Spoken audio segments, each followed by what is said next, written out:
Hi everybody, this is Realtor Bobby T, and today we're going to talk about 4 questions you should be asking when hiring a listing agent.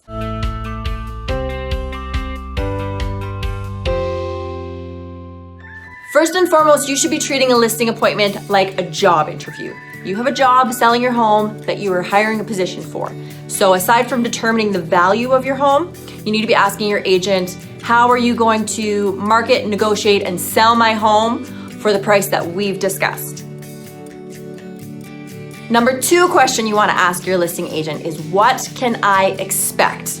I'm going to say the number 1 concern that I hear from my sellers when I'm taking a relist of a property that's already been listed is communication. So right from the beginning, you want to establish your communication. When are you going to hear from your agent? What types of things are you going to hear? Also, you want to be familiar with the process ahead of you. So the more you know about what is coming, the less stressed you're going to be when it actually happens. So what happens when an offer comes? How are we going to negotiate? How much time am I going to have to get out of my house?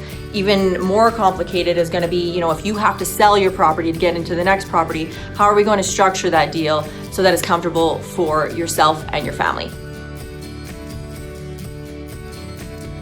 Question number 3 to be asking your listing agent are contract provisions and commission. So a listing document is a legal document that you're going to be signing into. Important to note, what that all entails. Number 1, you can't be trying to personally sell your property while you're under a listing contract. You need to understand things that will affect your bottom line. Are there any base minimums for the commission? This is your commission percentage, but you have to pay me at least set amount. Are there any cancellation fees? If you were unsuccessful in selling my listing, do I owe you money anyways? With the commission, are you splitting it half with the buyer's agent, half with the seller's agent? If not, how come?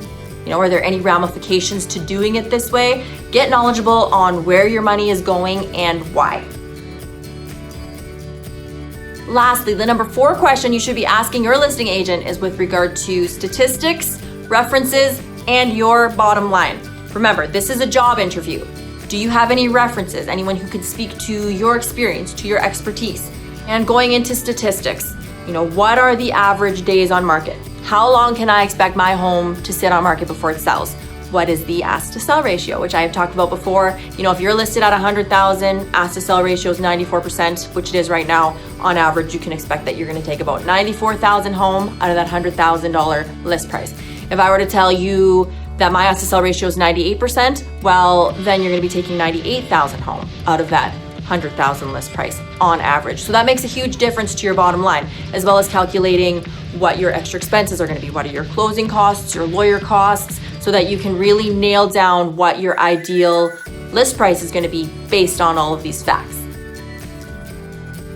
Thanks for tuning in to 4 questions you should be asking your listing agent, and I hope to see you on the next episode of Keeping Clients Informed.